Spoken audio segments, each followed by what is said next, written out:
He emptied trash for years in silence. But one sentence during a crisis turned him into the company's most valuable asset. The office building stood tall and sleek, a monument of glass and steel etched into the afternoon skyline. Inside, the usual flurry of corporate noise had faded into a hush. Most employees had clocked out, their desks now empty and their monitors dark. Only the distant hum of machinery and the faint buzz of overhead fluorescent lights remained. Sunlight filtered through the massive windows of the executive floor, painting golden streaks on the polished marble floors. The atmosphere was still eerily so. It was the kind of quiet that only came when ambition rested, if only for a moment. Down the corridor, the rhythmic squeak of a janitor's cart cut through the silence. Mr. Elijah Brooks moved slowly but purposefully, his footsteps soft, almost respectful, as if not to disturb the ghosts of corporate ambition still lingering in the air. His uniform was neatly pressed, but slightly faded at the seams, a testament to long hours and repeated washes. A keyring jangled softly at his hip, and the mop handle leaned lightly against his shoulder as he reached into a bucket for a clean rag. Elijah was in his mid-50s, his back a little stiff, but his eyes sharp, intelligent, and observant missed nothing. He made his way through the executive wing with practiced ease, wiping down the chrome door handles, emptying the pristine trash bins, and polishing the glass panels that lined the private offices. He worked alone, as always, when most of the company had already left for the day. He preferred it that way. No one to watch. No one to rush him. No one to talk down to him. But that didn't mean he wasn't listening. From behind one of the frosted glass doors conference room, 6A voices broke through the quiet. Not loud, but urgent. Tense. Elijah paused as he passed, his hand hovering mid-air with a cloth in his grip. The voice belonged to Richard Halden, the CEO, a man known for his intimidating presence and sharp business mind. Elijah had seen him a handful of times over the years, usually surrounded by assistants and dressed in perfectly tailored suits that cost more than Elijah's monthly wages. Now, that same voice sounded frustrated. "This doesn't make sense," Halden said, voice low but forceful. "We're bleeding out money, and this model doesn't match the forecasts. There's something wrong. We're missing something critical." The murmurs of a few others joined in, executives, no doubt offering uncertain theories and defensive explanations. Pages rustled. A pen clattered onto the table. A heavy sigh echoed. Elijah turned away and resumed his work, careful not to linger. Listening wasn't his job. Cleaning was. Still, his mind had caught something in the CEO's words, a mathematical term he hadn't heard in years, but still understood. He made his way toward the long wall-to-wall window at the end of the hall, giving the surface a slow wipe. Outside, the sun was beginning to dip, casting a golden hue across the city. Skyscrapers sparkled in the distance, while cars far below crept along like glowing insects. Elijah had once dreamed of working in one of those tall buildings, not pushing a cart, but presenting in meetings, solving problems, building things. Life had other plans, though. Plans that involved sacrifice, caretaking, and survival. He had no degree on a wall, no framed accolades, but he still carried his mind. And his mind still worked.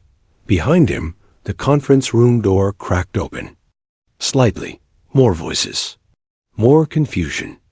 He caught another glimpse of the whiteboard inside, formulas hastily written in marker, arrows pointing between figures, charts drawn with uncertainty.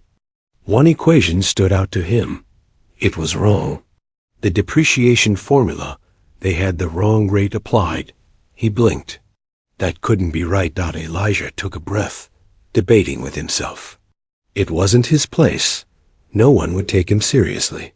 He'd be dismissed again. He always was. Still, the thought burned in his head like an itch he couldn't ignore. He pushed his cart a few inches forward, then stopped. The door to the conference room was now ajar. A woman in business attire stepped out briefly, checking. Her phone, her face twisted in worry. She didn't even glance at Elijah as she passed. Inside, the tension was building. Halden's voice was louder now. "If we can't fix this by tomorrow morning, the board's pulling the plug." Elijah stared at the whiteboard through the glass dot. "It's just math," he thought. And they got it wrong. He wiped his hands on the rag and slowly pushed the cart forward again, toward the door and toward a decision that would soon change everything. Behind the frosted glass of Conference Room 6A, the atmosphere was nothing short of electric charged with anxiety, tension, and the quiet panic that simmers beneath the surface when too much is at stake. The large, polished oak table, usually pristine and commanding, was now a battlefield of clutter. Financial reports marked in red ink, open laptops flashing spreadsheets, coffee cups half drunk and forgotten. At the head of the table stood Richard Halden, CEO of Wexler and Grant Holdings. Tall, broad-shouldered, with flecks of gray at his temples and permanent creases between his brows. Halden was a man who built his empire on precision. But now, that very foundation was shaking. The Bluetooth headset clinging to his ear crackled. With the disembodied voices of the board, he paced in short, clipped strides, one hand tugging at his tie, while the other clutched a printout of the quarterly earnings projection. "We're already down 4% in Q2, one voice snapped through the earpiece. "And if these projections are accurate, the merger with Litech will collapse. They won't touch us with a 30-foot pole." Halden swallowed hard, heat prickling at the back of his neck. He turned to the others seated around the table, his senior financial analyst, Marcia, the operations chief, Greg, his legal counsel, Julia. Their expressions were a blend of concern and confusion, each avoiding his gaze just long enough to signal they had no answers. "This can't be right," Halden muttered, tossing the papers down. The numbers stared back at him like a verdict. He reached for his forehead, fingers massaging his temple. "We're missing something. We have to be." Greg cleared his throat, pushing his wire-rimmed glasses up the bridge of his nose.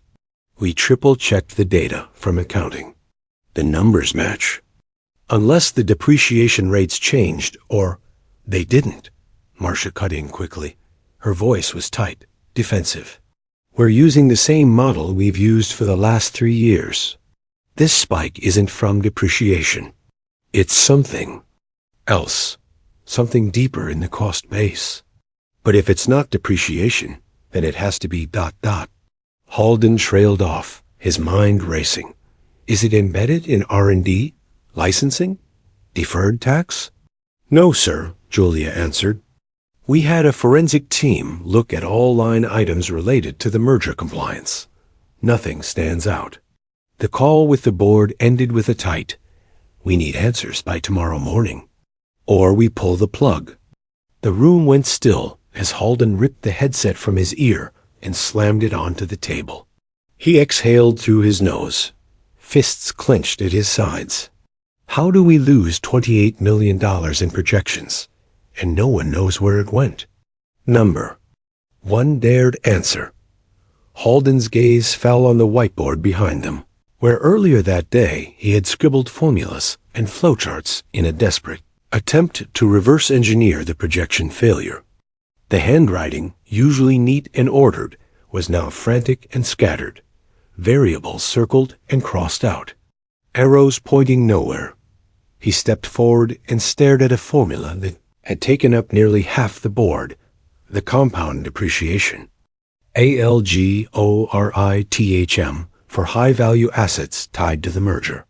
Something about it was ... off. He rubbed his eyes. He'd written it himself. He remembered it clearly. Or at least, he thought he did. Marcia stood and walked over to one of the spreadsheets. "We've simulated the model a dozen times. Each time it shows the same bleed. If we try to move forward with the merger, Lytech will see through it in due diligence. Halden felt his jaw tighten. A merger with Lytech wasn't just a business deal. It was a legacy move. It would have made Wexler and Grant a dominant force. In the sector given him the final feather in his cap, retirement with glory.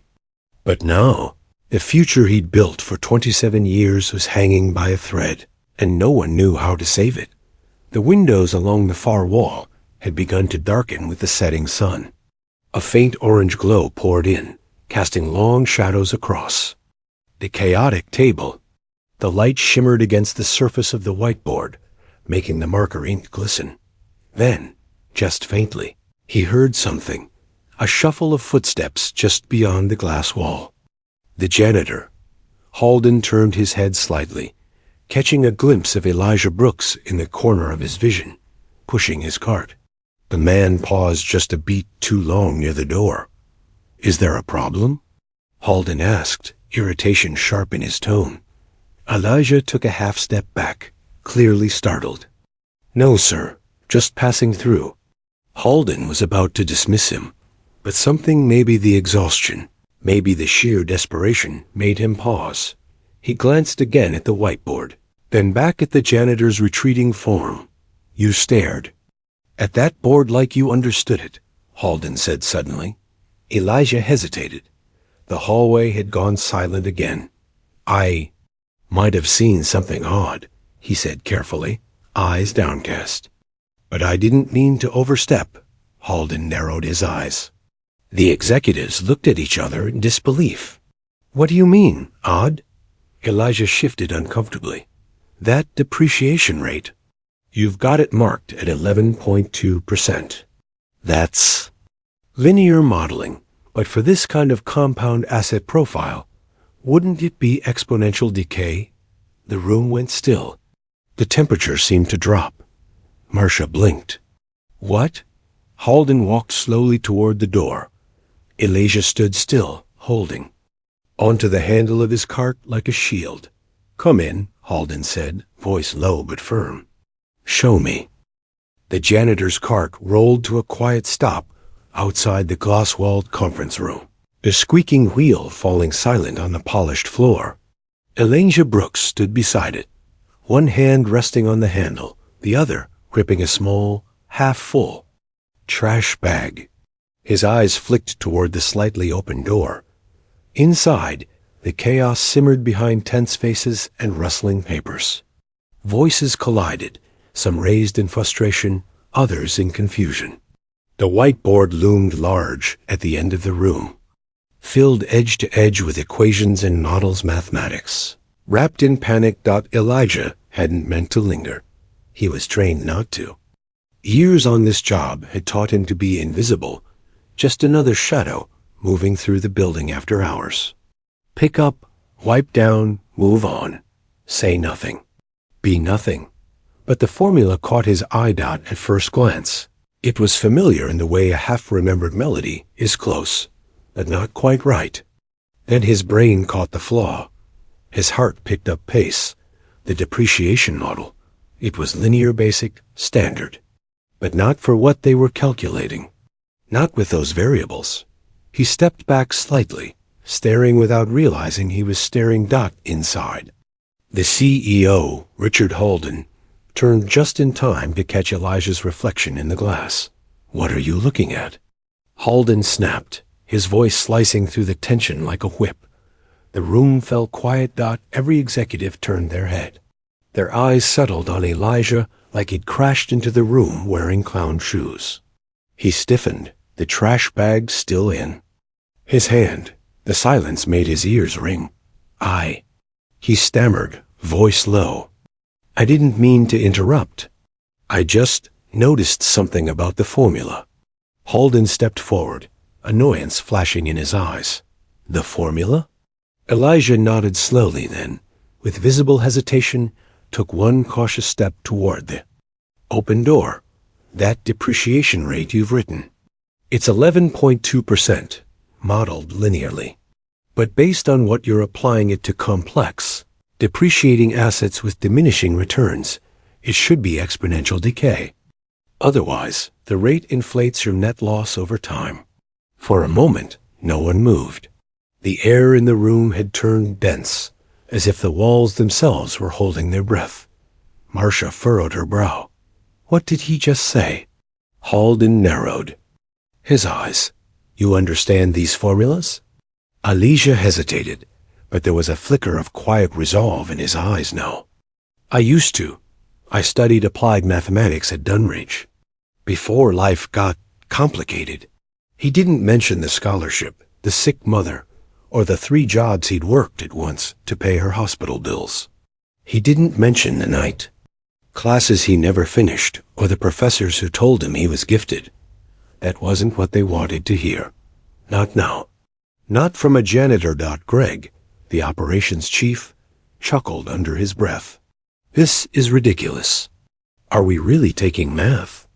Lessons from the cleaning staff? Greg, Julia said sharply, her eyes still locked on Elijah. Hold on. Halden didn't laugh. He simply gestured toward the whiteboard. Go ahead. Show me. Elijah's hands shook slightly as he set the trash bag aside and walked into the room. The air smelled like dry ink and cold coffee. He felt the heat of every executive's gaze, like stage lights on his back. He picked up the marker with a steadiness that surprised even himself. Using the eraser, he wiped clean part of the original formula, then rewrote it carefully, methodically. His penmanship was steady, sharp. He began breaking down the calculation with side notes, cross-referencing figures, drawing out the curve of exponential decay, and annotating it with brief, clear explanations. When he finished, he stepped back. His heart was racing. Marcia stood slowly, then leaned over her laptop. Hold on. Let me input this ... The room was quiet, but charged, like a storm about to break. Greg crossed his arms. This better be a miracle. Marcia's fingers flew across the keyboard. She ran the model again. And then again. Her eyes widened. Halden stepped beside her, looking over her screen. It adjusted the forecast, Marcia said, breathless. The loss projection just dropped by 15 million. No, wait, 17. 17 million. A silence. Fell again, but this time it wasn't skeptical. It was stunned. Julia blinked. He's right. A whole output changes with that curve. Our model was overestimating loss over time. We were bleeding value that wasn't even real. Greg opened his mouth, but no words came out. Halden turned back to Elijah, who now stood with his hands behind his back, eyes respectfully downcast. The same man they had ignored day after day, walking past him like wallpaper, had just corrected a flaw none of them saw. You said you studied math? Halden asked, quieter now. Yes, sir. Applied mathematics. I didn't finish. But I still remember. The CEO studied him carefully, then nodded once, slowly. What's your name? Elijah Brooks. Halden's eyes swept the room, as if seeing it all from a different angle now. Mr. Brooks, would you be willing to stay? For a little while longer? Elijah met his eyes for the first time. Yes, sir, he said softly. I would. The room hung in uneasy silence, thick with confusion and disbelief. Elijah Brooks had just rewritten the formula that had stumped a boardroom full of executives, and not just any formula, the one tied to the merger projections that could make or break Wexler and Grant's future. He stood off to the side now, arms by his sides, still holding the whiteboard marker like it might vanish if he loosened his grip. Across the table, a young man in a slim tailored suit leaned back in his chair and scoffed. Darren, one of the junior financial analysts, probably in his late 20s and freshly minted from business school, let out a laugh that echoed off the glass walls. You've got to be kidding, he said, grinning at the others as if to break the tension with humor. He's a janitor. What would he know about derivative decay curves and asset valuation modeling? A couple of nervous chuckles followed, but they fell flat, dying quickly in the air. Elijah looked down, not in shame, but in restraint. He was used to this. He'd heard it in different forms all his life: dismissal wrapped in a joke, the doubt behind polite smiles. Halden, standing near the head of the table, didn't laugh, turned slowly toward Darren and fixed him with a sharp glare. "What did you just say?" Darren blinked, the smirk vanishing. I just meant this isn't exactly ... textbook." "No," Halden said, stepping forward. "It isn't. That's the point." All eyes returned to Elijah, who still hadn't moved. Halden turned to him, his voice quieter now, but edged with something new: curiosity, maybe even a hint of respect. "You understand this math?" Elijah looked up and met the CEO's gaze. He didn't rush to answer. His voice came low, even, and steady. "Yes, sir. I studied applied mathematics, Dunridge University. I was 2 semesters from graduating when life took another path." Halden tilted his head. "What path?" Elijah hesitated. There were 100 versions of that story, all of them true and all of them painful. But this room didn't want a sob story. It wanted answers. "My mother got sick. Cancer," he said simply. "I had to work full-time. Hospital bills don't pay themselves. Then I lost the scholarship. After that, well, you don't just go back." The executives were quiet now. No one made eye contact. Elijah cleared his throat. "But I never stopped learning. Kept my old textbooks, read journals online. Math doesn't forget you if you don't forget it." Halden's eyes narrowed, not in doubt, but calculation. He looked back at the whiteboard, then down at the spreadsheets on the table, comparing the numbers. "Elijah," he said slowly, "show me again. Explain it." The tension in Elijah's shoulders tightened, then slowly relaxed. He stepped forward with a quiet kind of dignity, not confidence. "Exactly, but clarity." He picked up the dry erase marker again and pointed to the section he'd rewritten earlier. "You're treating the depreciation like a straight-line drop, 11.2% per year. But these assets, software licenses tied to usage, systems integrated with variable demand, they don't lose value evenly.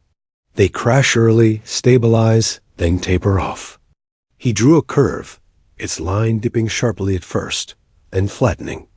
"Exponential decay. That's why your projected losses were inflated. The model expected value to drain evenly over time, but in reality, most of that value was front-loaded. You accounted for it twice." Silence.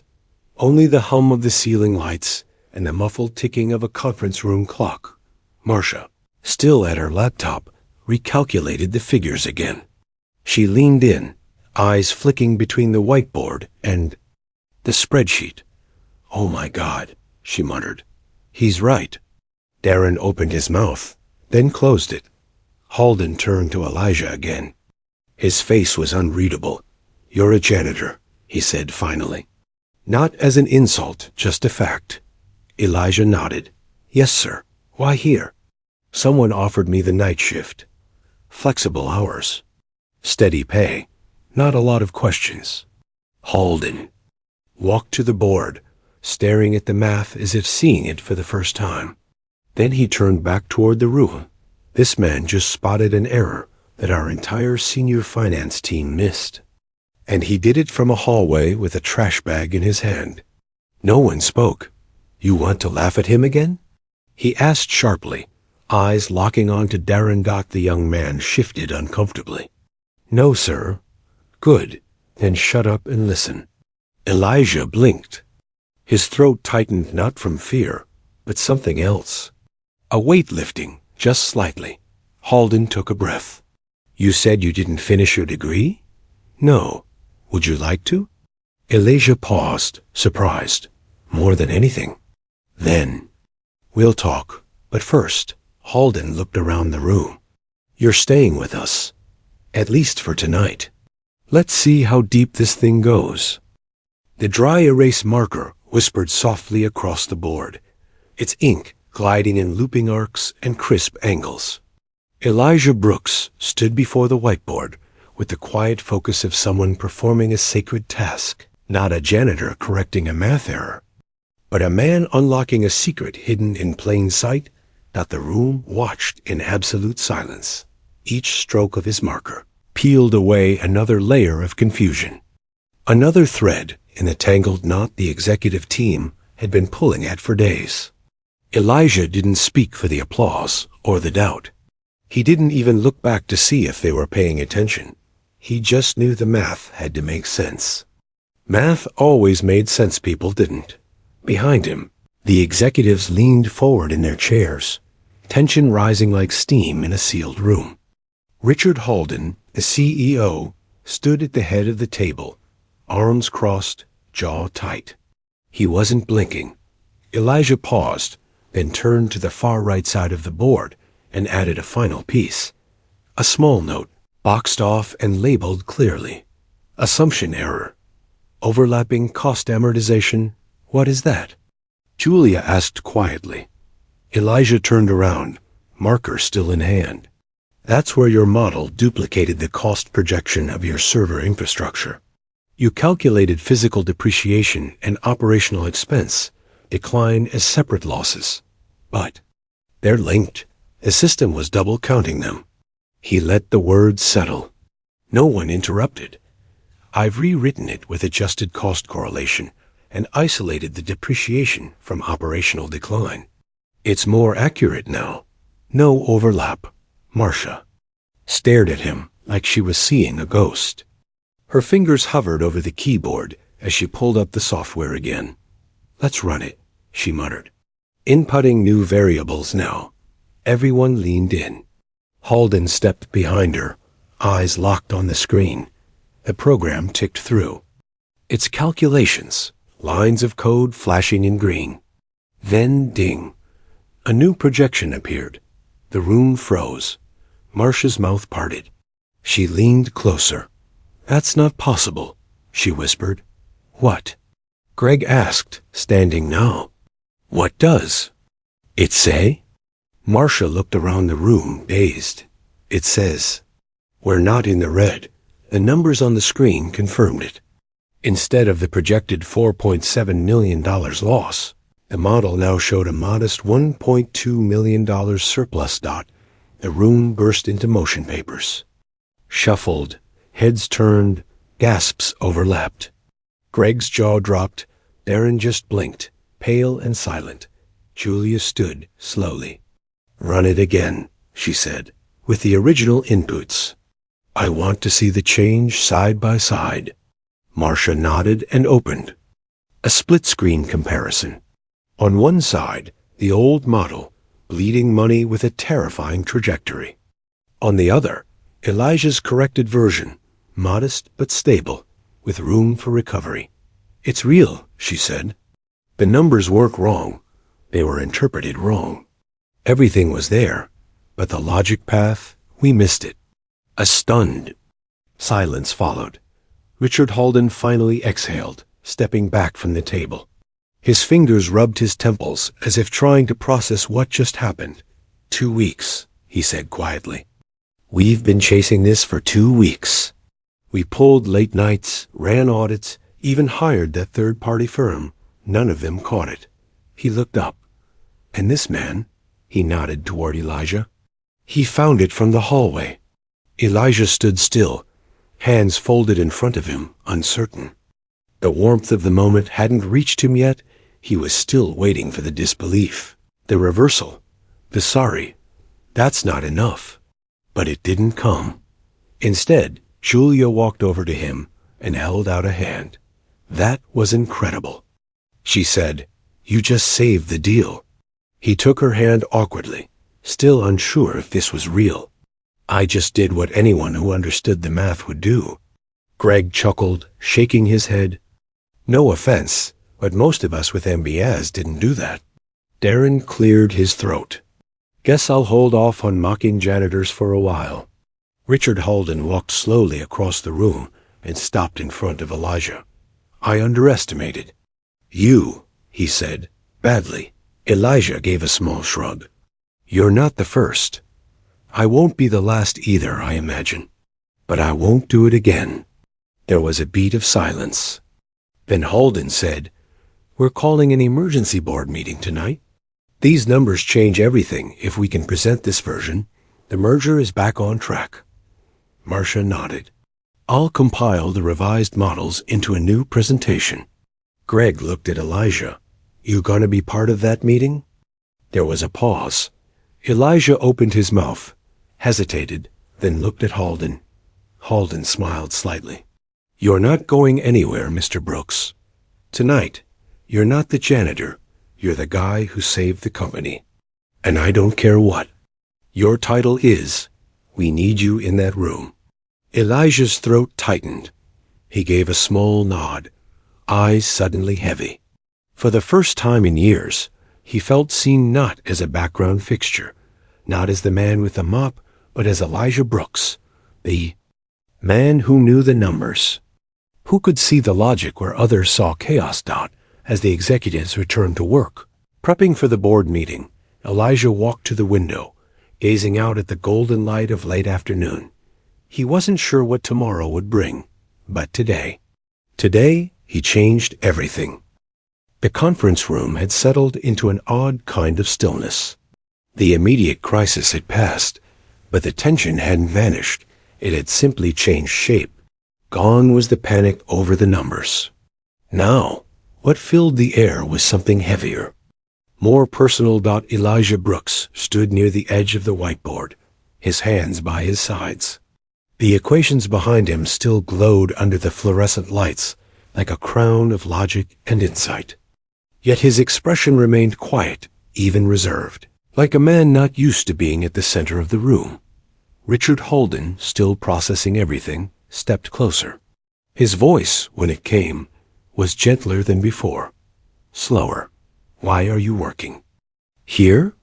The question was simple, but its weight was not.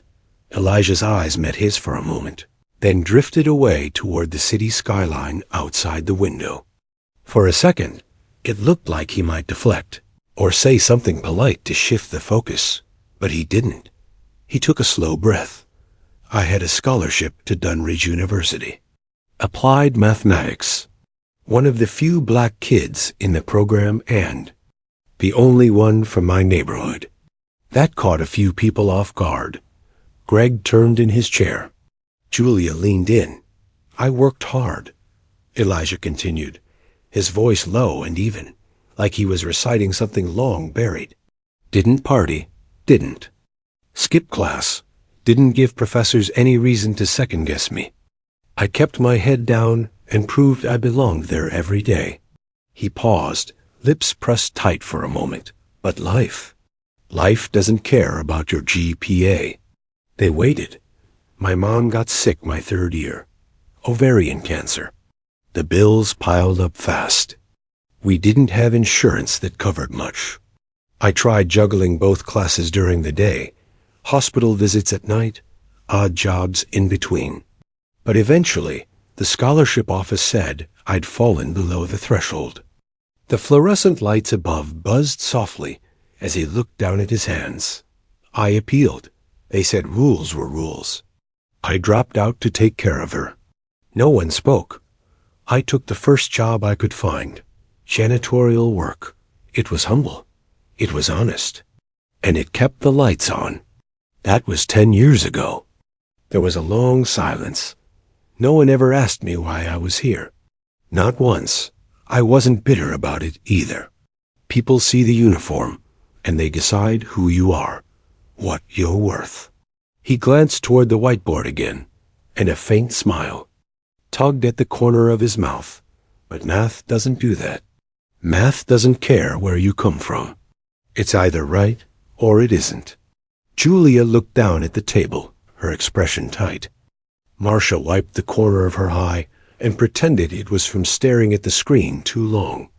Darren, the young executive who had scoffed at Elijah earlier, shifted in his seat. His face was flushed now. He couldn't meet Elijah's eyes. Halden finally spoke. Why didn't you go back once things settled? Elijah shook his head gently. There was no settling. My mother passed 2 years later. By then, the scholarship was gone, the loans were real, and I was just trying to survive. 1 year turned into 3, then 5. Then I stopped telling people I had ever studied anything. He glanced around the room. I stopped expecting people to care. The words lingered like smoke. Halden exhaled slowly and took a step back, folding his arms. His posture was different, now not guarded, but reflective. You've done more than most of us ever would in your position. He sighed.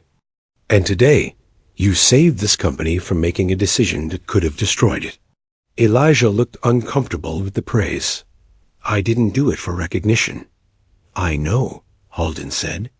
But that's exactly why it matters. Across the table, Barron finally found his voice. Mr. Brooks, he said, his tone quieter than before. I'm sorry. For earlier. I judged you by what you wore instead of what you knew. That was ignorant. Elijah gave a small nod. Thank you. That means something. Then Julia leaned forward. Elijah, would you ever consider coming back? Not as a janitor, as part of the data team, or analytics, or anywhere you want. Really?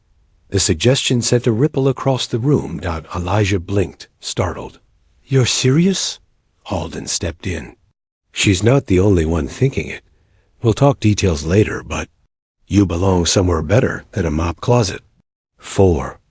The first time in the room, Elijah let himself breathe a little deeper. Not because someone handed him a job, but because someone had finally seen him. Not the uniform, not the trash can. Him.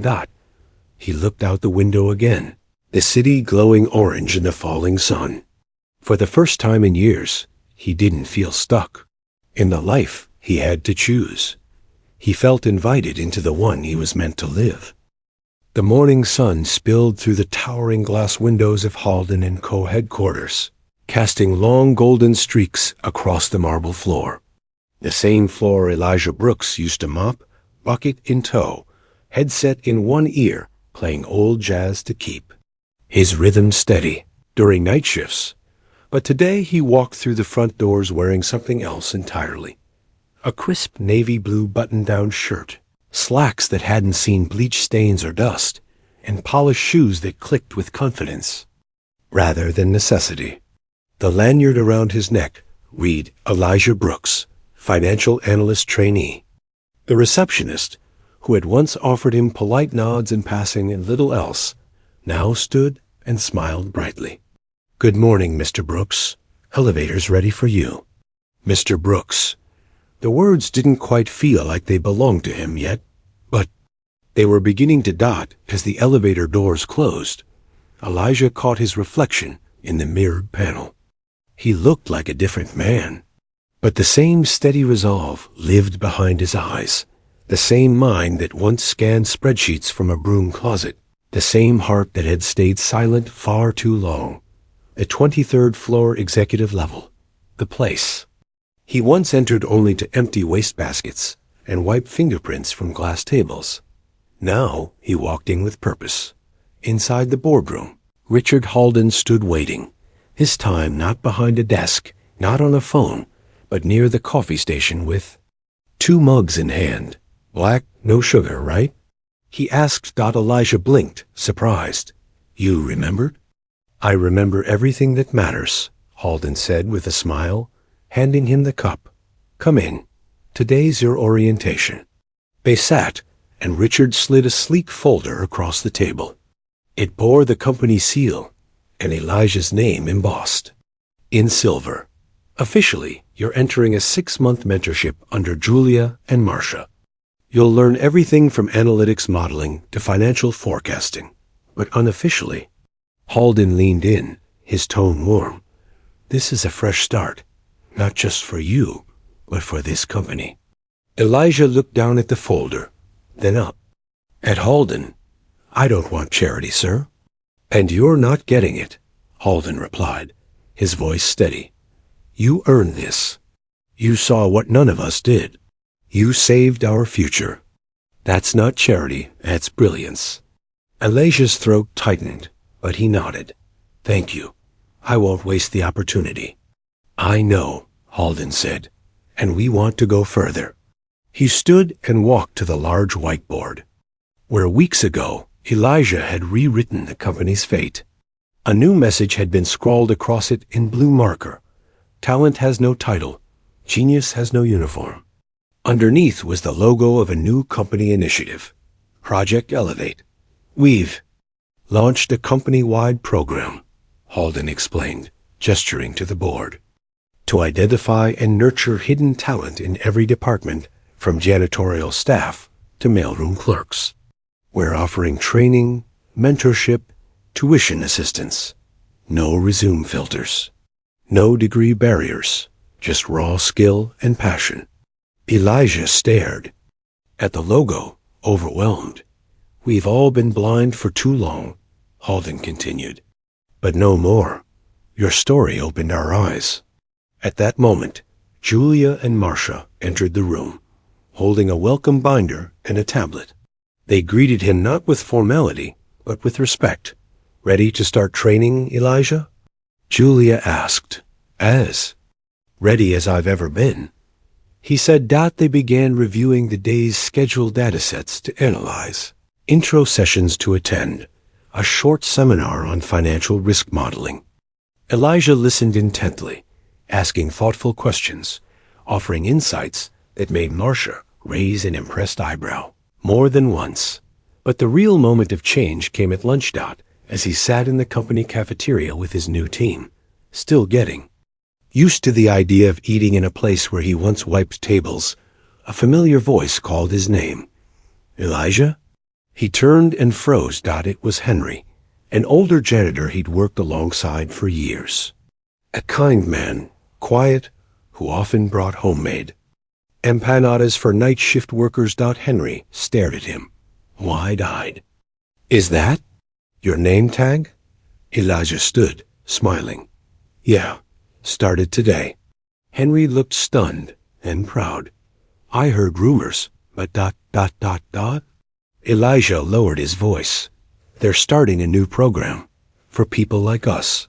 For anyone with talent who's been overlooked. You should apply. Henry chuckled softly. You think I could make it? I know you could. The older man placed a hand on Elijah's shoulder. You're not just changing your life, son. You're opening doors for the rest of us, too. That night, as Elijah left the building, the city hummed with life cars gliding through intersections, lights blinking from office towers. But something was different. He wasn't walking home exhausted with cleaning gloves in his back pocket.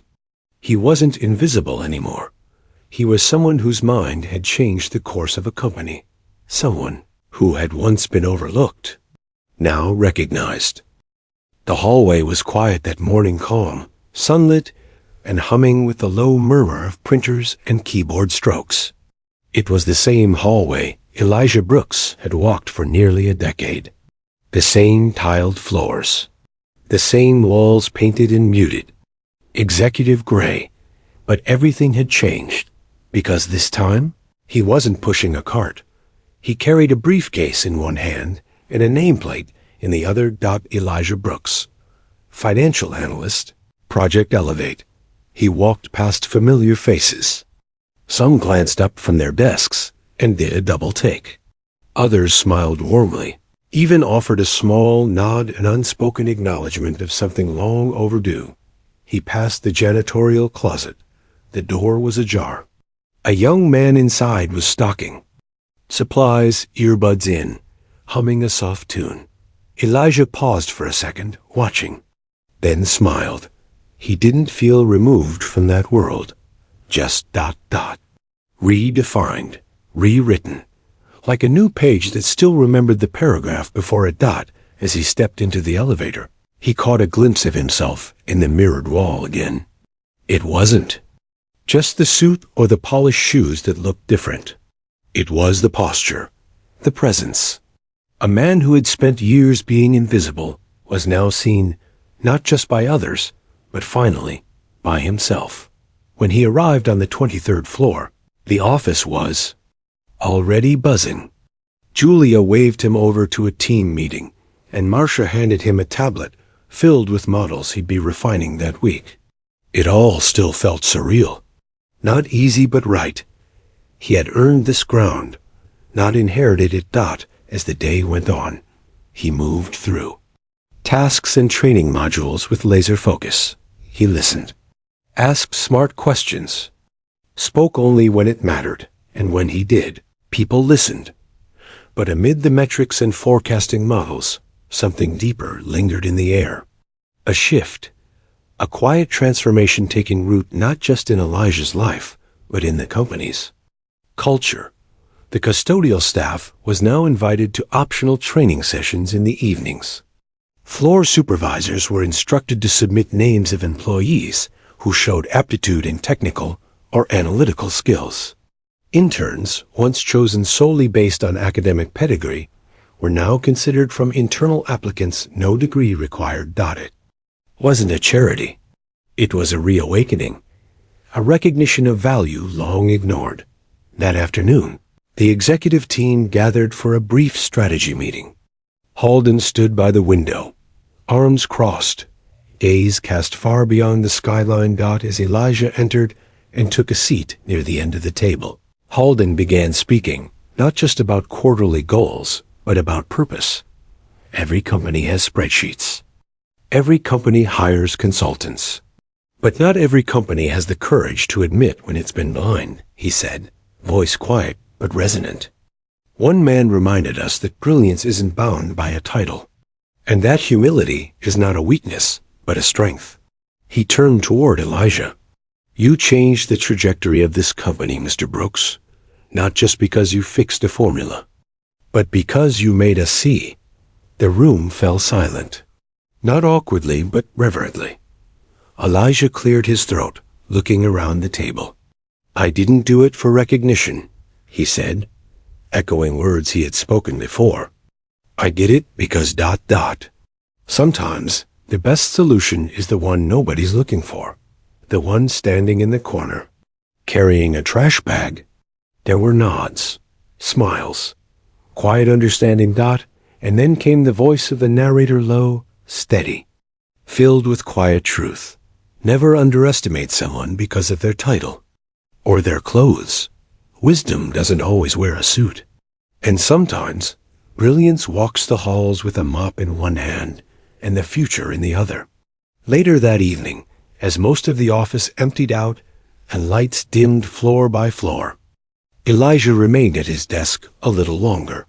Not because he had to, but because he wanted to. There was something fulfilling in the quiet click of keys, the hum of numbers aligning on a screen.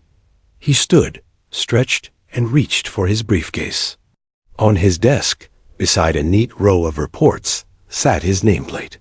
Elijah Brooks, financial analyst. He held it for a moment in his hand, then placed it proudly at the edge of the desk, where it would be the first thing anyone saw. As he walked toward the elevator, passing the glass walls and high-back chairs, the night security guard gave him a friendly wave.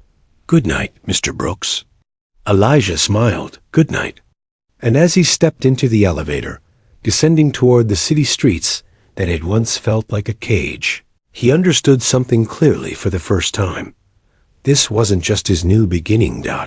It was a reminder for every overlooked soul, every hidden genius, every unrecognized voice, that sometimes all it takes is one quiet act of courage to change everything. And for the people in that company, it was a lesson they would never forget.